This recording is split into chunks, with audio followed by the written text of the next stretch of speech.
Boire de l'eau saine au robinet. C'est un geste si quotidien que l'on peut oublier qu'il n'est pas si évident, comme à Saint-Georges-de-Comiers et Notre-Dame-de-Comiers, qui n'y ont pas eu accès pendant très longtemps. Mais maintenant, c'est chose faite. Les deux communes viennent d'être raccordées à la nappe souterraine du Drac. Et bien d'avoir une eau de très bonne qualité, puisque c'est une des meilleures de France, de ne plus avoir d'adoucisseur et de chlore au robinet le matin quand on l'ouvre, donc une qualité de vie retrouvée. Et puis c'est un geste environnemental, puisque tous les Saint-Georgeois achetaient beaucoup de bouteilles d'eau, donc plus de plastique et plus de tri, donc que du bénéfice pour tout le monde.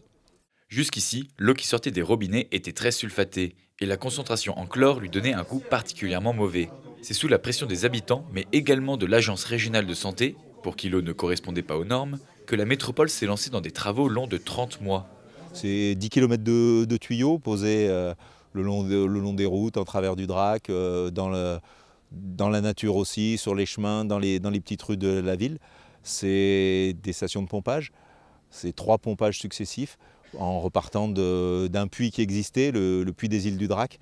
Au total, 6,7 millions d'euros ont été dépensés pour ces travaux. À présent, les 3200 habitants des deux communes vont pouvoir profiter de la même eau que la majorité du territoire couvert par la métropole.